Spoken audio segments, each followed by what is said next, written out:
Alright class, I'm super excited to start this week. This might be some of the most important skills that you will learn in college.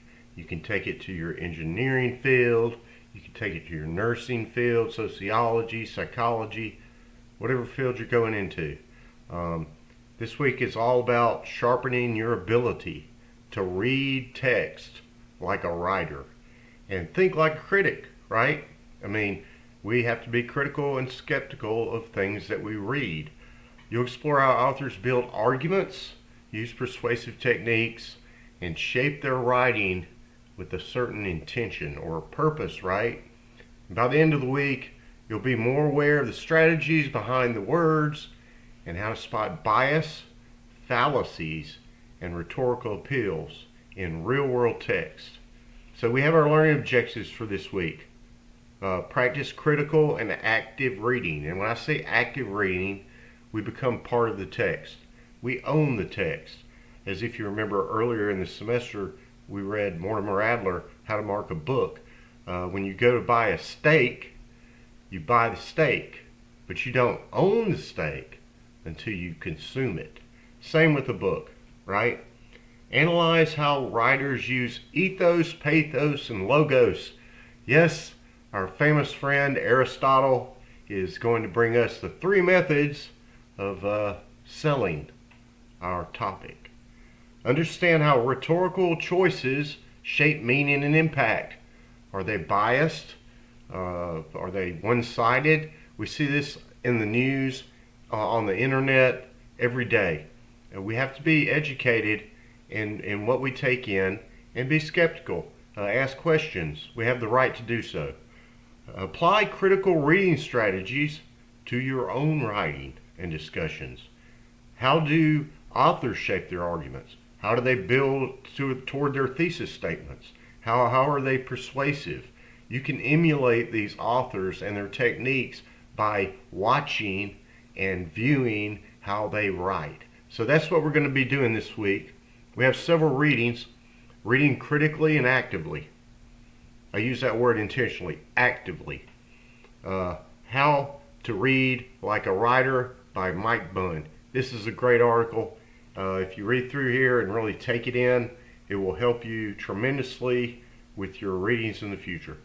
From our book, The Writer's Reference, we're going to be reading and writing critically, obviously. It's a very short chapter. It'll help you out. I have a critical reading checklist that you can go through. And then we're going to talk about our famous friend Aristotle once again, ethos, pathos, and logos, and logical fallacies. There's a quiz based on Mike Bunn's How to Read Like a Writer. There's also a few assignments here, and I'll give you a video for each one of these where the assignments are. Critical reading check-in. What have you gained from these readings? What have you learned? What did you do before? Have you progressed? Techniques, right? And then we have a scavenger hunt for just one of the most amazing pieces ever.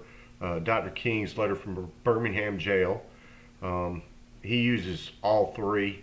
Your scavenger hunt is to find one of those, in all of them, I'm sorry, within that writing. And then give it to me straight. Tell me the truth. You will be a journalist, investigative journalist, and play the role thereof.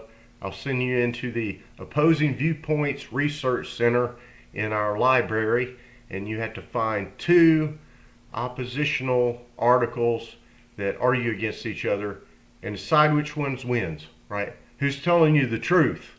Give it to me straight. Discussion. We'll have a show and tell where you can discuss with each other. Inaugural addresses. So now here's the tricky part. You can't bring politics into it. You're going to want to argue politics. I've remained unbiased and given you Democrat, Republican, but you got to look through their inaugural addresses and decide if these people really use all 3 of these techniques, ethos, pathos, and logos, or if they just use one. How are they delivering their message? And you can't bring politics into it. You got to remain unbiased. Is it effective?